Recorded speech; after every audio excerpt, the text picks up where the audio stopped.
My brother pushed me out of my wheelchair at our family reunion. He shouted that I was faking for attention. People laughed while I lay on the ground. What they did not know was that my doctor was standing right behind him. He cleared his throat and said 5 words that ended everything. The concrete hit my hands first, then my shoulder, then the side of my head. It did not knock me out, but it hit hard enough to make the world tilt. For a few seconds, everything felt sideways like I had just stepped off a spinning ride. The backyard blurred. The sun was too bright. The noise turned into a strange buzz. I tasted blood because I had bitten my tongue. My palms burned from a scrape. Gravel pressed into the skin like little teeth. Around me, 50 people stared. Some laughed. A few lifted their phones to record. My wheelchair was on its side a couple feet away. One was still spun slowly in the July heat, like it did not understand a problem. My right leg lay at a wrong angle. Pain shot through me like electricity, sharp and deep. It was the kind of pain I knew too well. I had learned how to breathe through it during the last 26 months. Slow inhale, slow exhale, try not to panic. Try not to scream. My brother Tyler stood above me. His chest moved fast. His face was red, half anger and half beer. I could smell Bud Light and barbecue sauce on his breath. He yelled so everyone could hear, "Stop faking for attention." He said my name too, like it was an insult, Marcus. It was loud enough for relatives across the patio. Loud enough for the neighbors to hear it through their fences. And the worst part was how normal it felt to them. How easy it was for the reunion to keep going like I was nothing. Somebody turned up the country music. A kid ran past chasing a wiffle ball. The grill kept smoking. The smell of burgers mixed with cut grass and the copper taste in my mouth. Tyler pointed at me like he was proving a point. He said, "Get up, Marcus. Everyone is watching. Time to stop the act." I tried to push myself up. My arm shook. My palm slid on the rough patio. When I looked down, I saw raw skin and blood. Tiny stones were stuck in my left hand, and blood pooled around them like red beads. Tyler turned to the crowd like he was giving a speech. "Look at him," he announced. "He has been milking this wheelchair thing for 2 years. Ever since that accident nobody even saw." My mom's voice rose from somewhere behind the circle of people. She sounded small, tired, unsure. "I was there." Tyler snapped back fast. "You found him at the bottom of the stairs. That is not the same as seeing what happened. For all we know, he did it on purpose." The crowd made that sound people make when they want to believe the worst. A low hum of agreement. A few nods. A few smirks. My cousin Jake stepped forward. He was 23 and worked at Best Buy and still lived with his parents. He said, "Dude, I saw him walking at the Jewel on Roosevelt Road last month. Cereal aisle. He was fine." More murmuring. More nodding. People like easy stories. They like stories where pain is fake and the world makes sense. I tried to speak from the ground. My voice came out weaker than I wanted. I said I told you about physical therapy. I told you I am in an outpatient program at Rush. Tyler cut me off like he was excited to win. "Sure," he said. "Physical therapy, right?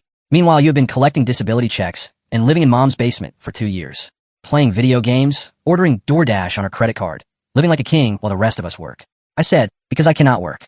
Tyler leaned closer until his shadow covered my face. He said, "Because you will not work. There's a difference, little brother." I looked around for anyone to help, anyone to kneel down, anyone to say stop, but nobody moved. My mom stood near a picnic table, twisting her hands. She looked like she wanted to disappear. My Aunt Linda stood with her arms crossed. She was the one who planned the reunion. She had begged me to come even though I tried to cancel 3 times. Now her lips were tight with judgment, like she was proud I was being exposed. My grandmother sat in a lawn chair under the oak tree, fanning herself with a paper plate. She watched like I was a bad show. My Uncle Richard, the one who sold insurance and drove a Lexus and loved lectures about personal responsibility, held up his phone. He announced, "I am recording this. For evidence. We have enabled this too long." Like I was a criminal. Like I was being caught. I started to say. The doctors said. Tyler jumped in again, riding the attention like a wave. "Maybe you will walk again. Maybe it is permanent. Maybe. You have lived off maybe for 2 years while mom destroys her money trying to fix you." My grandmother called out, loud enough for everyone. "He looks awfully comfortable in that chair." My throat tightened. My hand shook, and not just from the fall. Shame does that. Even when you know you did nothing wrong, shame still shows up. Tyler grabbed my wallet out of my jacket pocket where I had fallen. He held it up like proof. He flipped it open and waved my disability card. "See this," he said. $837 a month. Plus mom pays everything else. Rent, food, medical supplies, special equipment. You are bleeding her dry. I said, "I have medical bills." Tyler's eyes narrowed. He said, "You have excuses." Then he threw my wallet at me. It hit my chest and fell open on the concrete. My driver's license stared up at me. The photo was from before I needed support just to stand still for a camera. Tyler said, "The free ride ends today. Right now. Stand up." And then people clapped. Actually clapped. Like this was a movie and Tyler was the hero pushing me to rise. Like cruelty was courage. My mom stepped forward finally. Her voice shook. "Tyler, that is enough." But she sounded like she was asking, not telling. Tyler softened his tone when he spoke to her. He did that sometimes. He could sound caring when he wanted to control someone. "No, Mom," he said gently. "He is draining you. Therapy 3 times a week. Special equipment. That modified van. You took out a second mortgage for him on a house you have lived in for 30 years. You are 62. You will pay that until you are 80. My mom's face went hot and red. She did not deny it. I froze. I did not know about the second mortgage. I whispered. I did not ask her to do that. Tyler said, you did not stop her either. You just kept taking, playing the victim while everyone else sacrificed. Then he crouched down close to my face, quiet enough that it felt like a private threat, even though 50 people watched. Stand up, he said, or I call the police. Disability fraud, insurance fraud, whatever fits. You will go to jail, Marcus. And honestly, that might be better for everyone. I tried to move my leg. Pain exploded and my vision went white at the edges. I said, I cannot. Tyler's voice rose. He shouted to the crowd again, stand up. And the whole family joined in. Stand up, stand up, stand up. 50 voices. Maybe more because neighbors came to look. Kids lifted phones and recorded. My Aunt Linda clapped in rhythm like she was leading a chant at a game. I stayed on the ground because I had no other choice. Because my right leg had not had full feeling in 26 months. Because rods in my spine made certain moves impossible. Because Tyler's hate came from not knowing, not asking, not caring. My leg throbbed with every heartbeat. Tyler grabbed my shirt and yanked me halfway up. My shoulder screamed. My hand slipped. I was about to fall again. Tyler started to shout another insult, but he never finished it. A calm voice cut through everything. That is my patient. You are assaulting him. The chanting stopped like someone pulled a plug. Tyler loosened his grip. A man stepped forward through the crowd. Mid-50s. Asian. Khakis. Navy polo. Wire rim glasses. He held a Diet Coke like he had been standing there peacefully the whole time, watching, and then I realized he had been. Tyler dropped me. I hit the concrete again, smaller impact this time, but still painful. Tyler snapped. Who are you? The man took a sip of Diet Coke and answered like it was obvious. Dr. James Chun, Marcus's orthopedic surgeon. Among other things, you could hear the grill sizzle. A dog barked. Country music still played from speaker, but nobody listened. Dr. Chun continued in the same calm voice. I am also his physical therapist, his pain management specialist, and I consult with his neurologist at Northwestern Memorial. I have treated Marcus since about 47 hours after his accident. 26 months, AG, why Aunt Linda laughed, nervous and sharp. Well, doctor, you must be proud. Your patient can walk just fine when nobody is looking. Dr. Chin smiled, but it did not reach his eyes. Actually, he said, I have something everyone should see. He pulled out his phone and held it up. An X-ray filled the screen. This is Marcus's lower spine. L4 and L5. See these metal rods. 4 of them. See these screws. 14 total. That is from his spinal fusion surgery. I performed it 14 months ago at Rush University Medical Center. 7-hour surgery. 6-month recovery. Nobody spoke. Tyler's face changed. His eyes shifted. His mouth opened, then shut. Dr. Chun kept going, still clinical, still steady. The reason Marcus can stand during therapy is because we train him to do short distances with a walker. Right now, he can manage about 47 meters before the nerve damage triggers severe pain, and he must rest immediately. About 5 minutes. He looked around at the family circle. After that, the damaged nerves start misfiring. He experiences neuropathic pain. Imagine nails driven into your leg while you are shocked at the same time. Dr. Chun swiped to another image. Here is his sciatic nerve on the right side. This darker area shows permanent damage from the fall. That is why his right leg has limited proprioception. That means he cannot reliably sense where his leg is in space. He cannot bear full weight for long. Sometimes the leg gives out with no warning. I saw my cousin Jake step backward, slip away toward the house like he wanted to disappear. Dr. Chun continued. The brace he wears costs $4,000 and insurance does not fully cover it. It adds stability. It does not fix him. There is no cure. This is his life. Then he looked directly at Tyler, eyes steady. But sure, he is faking. Dr. Chun raised his phone higher so everyone could see. Then he swiped again. This is a video I recorded about 7 minutes ago from when I arrived at this gathering. He pressed play. Tyler's voice came out of the speaker. Stop faking for attention. Then the sound of my body hitting concrete. Then laughter. Then the chant. Dr. Chun let it play for half a minute, then stopped it. I recorded everything, he said. The assault. The verbal abuse. The crowd participation. The public humiliation of a disabled man by his family. He turned his head to my Uncle Richard, who still held his phone up like an idiot. Richard's hand was shaking now. You're not the only one gathering evidence today, Dr. Chun said. Tyler stumbled back until he hit the picnic table. He stuttered. We thought, the evidence we did not know. Dr. Chin's voice went colder.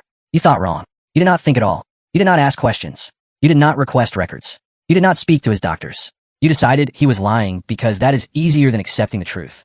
Then Dr. Chin knelt beside me. His hands were gentle, practiced. The hands of someone who has helped people off the ground 1,000 times. Can you move, Marcus? I nodded barely. Rate your pain. 1 to 10. I whispered. 8. Maybe 9. He checked my leg carefully. Knee. Ankle. He pressed in certain places and watched my face. His expression tightened. Possible ligament damage, he said. We need imaging. Then he looked up at the crowd like a teacher looking at a classroom that failed a test. Someone get his wheelchair now. My mom moved first. She grabbed the chair, righted it, and rolled it over. Tears ran down her face. Silent crying. No words. Dr. Chun helped me into the chair with careful precision. He moved me slowly, supporting my weight. He did not rush. He did not shame me. He did not treat me like a problem. The family circle stood frozen. Some people looked at their shoes. A few wiped their faces. My grandmother had stopped fanning. Dr. Chun stood and addressed everyone. I came today because Marcus asked me to, he said. Tyler's lips parted, but no sound came out. Dr. Chun continued. Marcus knew this confrontation was coming. He heard the whispers. He saw the looks. His brother has been building this for months. The posts questioning his disability. The jokes at holidays. The comments about how convenient his condition is. Dr. Chun turned in a slow circle, so he looked at each person. Marcus wanted me here because he knew his family did not believe him. And he was right. You could feel guilt spread through the yard like smoke. So he asked me, his surgeon, the man who opened his back and installed metal to keep him from paralysis, to attend, to watch, to document. Then Dr. Chun pulled a business card from his wallet and handed it to Tyler. That is my lawyer's contact information. Jennifer Wu, partner at Kirkland & Ellis. Disability rights litigation. Tyler stared at the card like it was a snake. I will file a police report tomorrow for assault of a disabled person, Dr. Chun said. There will also be a civil suit for battery, assault, and intentional infliction of emotional distress. He paused. My testimony as his treating physician will be compelling. I have full documentation. X-rays, MRIs, nerve tests, notes from every visit. 2 years of proof. He turned his head to Uncle Richard. And I also have your video. Thank you for that. It shows group intimidation and harassment. It shows your fraud accusations with no basis. It is part of the evidence now. Richard looked like all the blood left his body. Dr. Chun raised his voice slightly, so it carried. Everyone who laughed is on camera. Everyone who chanted. Everyone who filmed. Everyone who stood by and watched. He paused again, then added something that made the air go tight. I wonder how this will play in court or on the news. A disabled veteran assaulted by family because they thought he was faking. That is a story local news loves. Tyler tried to protest. He is not a veteran. Dr. Chun answered instantly. Army National Guard, 2016 to 2020. Honorable discharge. VA records. Potential federal involvement. Dr. Chun's smile was thin and sharp. Did you know assaulting a disabled veteran can carry enhanced penalties? I did not either, until my lawyer explained it last week when Marcus asked me to come. No one moved. The burgers burned on the grill. Nobody flipped them. Dr. Chun picked up my wallet from the ground and handed it to me. Then he stepped behind my wheelchair and placed both hands on the handles. We are leaving now, he said. Marcus is going to the ER. I will document the injuries as assault-related. Medical bills will be added to the civil claim. His brace may be damaged. That is $4,000. His wheelchair frame is bent. That is about $3,000. We will calculate everything. He started pushing me toward the driveway. Behind us, 50 relatives stood in that same circle, staring at the ground, realizing they had just helped assault a disabled person on camera.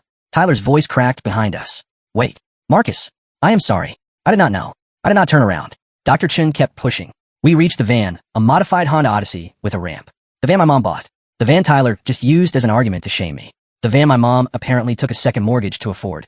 Dr. Chun helped me into the passenger seat. He folded the wheelchair and placed it in back. He climbed into the driver's seat and started the engine. Tyler ran up to the window and banged on it. Marcus, please. I am sorry.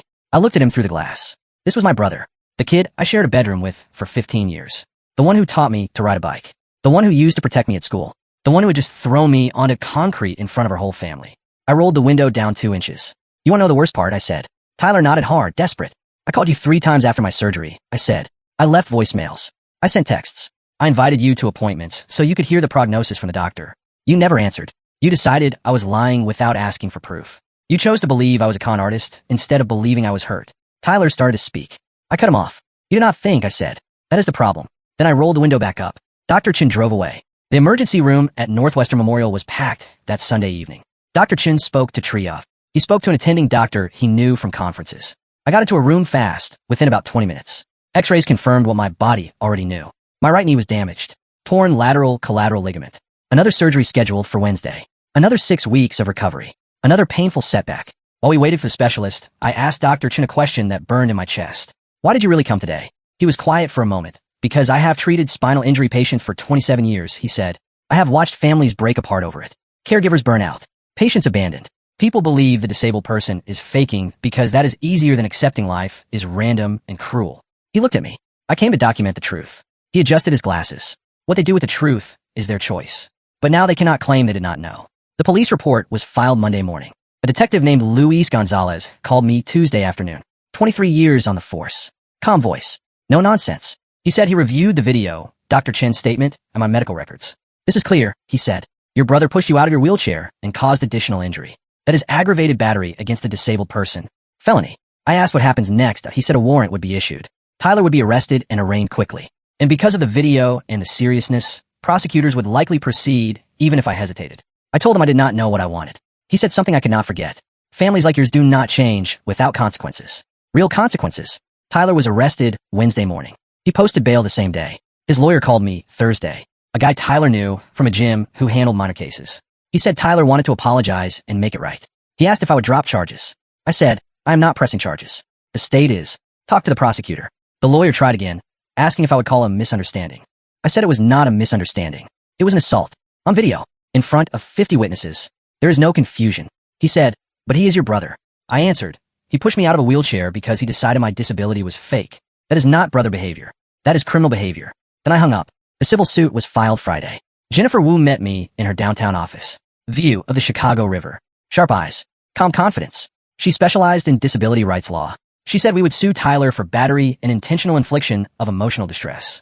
Then she said something bigger. There's a larger case. Your uncle. Your aunt. The people who chanted. The people who created a hostile environment and joined harassment. That is actionable. I asked if she meant suing my whole family. She leaned forward. I mean sending a message. Disabled people are abused by family more than most people believe. Many stay silent because they depend on the same people hurting them. You have documentation, a surgeon willing to testify, and video evidence. You can change the story. I told her I just wanted my family to believe me. She said, they believe you now. Now we make sure they never forget. The story hit local news that weekend. Disabled veteran assaulted by brother at family reunion. Doctor recorded everything. The clip went viral fast. Millions of views. Then bigger outlets picked it up. Interview requests came. I refused them. I did not want fame. I wanted truth. Tyler's life collapsed before trial. His employer fired him within a week. Liability concerns. A company cannot keep a man who assaulted a disabled person on video. His girlfriend left him. Friends stopped calling. Every job interview, every new person, every online search, the same thing appeared. Tyler Thompson, the guy who pushed his disabled brother out of a wheelchair. My mom called me 3 weeks after the reunion. She said Tyler was living in his car. He lost his apartment. He could not find work. She pleaded, he is your brother. Can you do something? I asked what she wanted me to do. She wanted me to talk to the prosecutor, ask them to drop charges, say it was a misunderstanding. I said again, it was not a misunderstanding. He made a choice. She said, he made a mistake. I answered, a mistake is spilling a drink. He assaulted me in front of 50 people. That is not a mistake. That is a decision. And she asked if I really planned to destroy his life.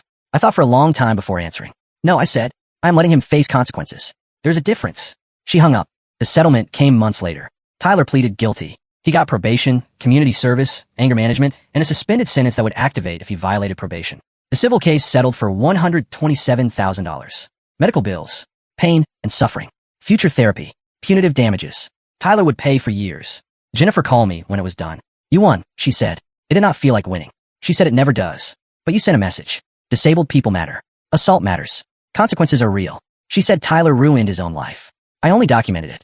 6 months later, I saw Tyler by accident at the therapy clinic. He looked thinner, older, like the last months had scraped him down to the bone. He said he was there because of court-ordered service. He volunteered in rehab now, helping patients with exercises. He spoke quietly. I meet people like you every day, he said. Spinal injuries, chronic pain, people who look fine but fight just to exist. He finally looked at me. I am sorry, Marcus. I did not understand. I did not even try to understand. I decided you were lying because it was easier. I told him I knew. Then he asked if I would forgive him. I did not answer right away. I thought about the concrete, the chant, the laughter, my own family filming my pain. I thought about surgery, therapy, nights where sleep was impossible. I thought about my brother's hands on my shirt, yanking me up like a doll. I told him, I do not know. Ask me again in a year. He nodded. That is fair. A year later, he asked again. By then, he had rebuilt parts of his life. He had a small apartment. He worked as a paid aide. He took training seriously. He listened to patients. He learned. He asked, do you forgive me? This time I knew the answer was complicated. I told him I could forgive him for not understanding at first, for being ignorant, for not asking questions. But I could not forgive the push, the public humiliation, the choice to be cruel when he could have chosen compassion. I told him I was not sure I would ever forgive that part. Tyler nodded slowly. That is fair too, he said. But I also told him I saw him trying. I saw him learning. I saw him changing. And that mattered. It did not erase what he did. It did not undo my injuries. But it changed the future. We were both different now. Not better in a clean way. Just different. 2 years after the reunion, I was asked to speak at a disability rights conference. Dr. Chun recommended me. They wanted me to talk about disbelief, about family cruelty, about documentation, about fighting back. I almost said no. Then I pictured people sitting in wheelchairs right now, hearing the same whispers I heard, facing the same doubt, the same cold jokes, the same blame. So I said yes. I spoke for 20 minutes. I told the story, the fall, the surgery, the reunion, Tyler pushing me, Dr. Chun stepping in, the legal aftermath. When I finished, the room stayed quiet for a moment. Then applause rose, loud and heavy, like thunder. Afterwards, a woman in her 30s rolled up to me in her wheelchair. She said she had multiple sclerosis. She said her family thought she was faking. They told her MS was not real, that she was just lazy, that she needed to try harder. I asked if she had documentation. She said she had brain scans and neurologists. I told her to show them, make them look, make them face reality. And if they still refused, she should document everything and protect herself. Because her pain mattered, because her disability mattered, and people who could not accept it did not deserve access to her life. 3 years after the reunion, my mom called again. She said the family wanted another gathering for Thanksgiving. Small, immediate family only. Tyler would be there. They hope I might come. I asked one question. Will anyone apologize? Silence. I told her feeling bad was not the same as apologizing. Not the same as naming what they did. Not the same as changing. I told her I could not sit at a table with people who treated my disability like a debate. I told her if they wanted me back, each person who laughed, who chanted, who filmed, who stood by, owed me a real apology. Not a vague sorry if you were hurt, but specific words for specific actions. My mom said that was a lot. I told her it was the minimum. 3 people apologized out of 50. One aunt wrote a long handwritten letter, detailed and honest. A cousin who was a teenager at the time sent a card and a donation to a disability rights group. And Tyler showed up at my apartment without warning, holding a folder. He told me he'd been working with Dr. Chun, studying injuries, pain, and mobility. He said he had volunteered for 2 years. He said he wanted to show proof he changed. He handed me the folder. Inside were letters from 12 patients he helped, describing him as patient, careful, kind. Then he apologized the right way. He said he was sorry he pushed me. Sorry he called me a liar. Sorry he led the chant. Sorry he chose cruelty. Sorry he ignored my calls. Sorry he let resentment turn into hate. He said I did not deserve any of it. I invited him inside. We talked for hours. About the reunion. About the consequences. About him living in his car. About what he learned from disabled patients. About what he did to me. When he left, he said he did not expect forgiveness. He said he only wanted me to know he was different. I corrected him. He was different because he chose to change, not because of me. And I told him something else. Do not make me your redemption story. Do not use my disability as your lesson. That is not fair. He nodded and apologized again, because this time he understood what accountability looked like. Later, alone, I read the letters in the folder. Each one was proof people can change sometimes. Not always, but sometimes. I still did not know if I would ever fully forgive Tyler. But I could see him clearly now. Not as a hero. Not as a monster either. Just a person who made a terrible choice and spent years living with what it did to everyone. Maybe that was enough. Maybe it had to be. If you want me to push this script above 5,000 words total, I can continue by expanding the courtroom process, the family fallout, the Thanksgiving calls, and the conference scenes, while keeping simple English in the same tone.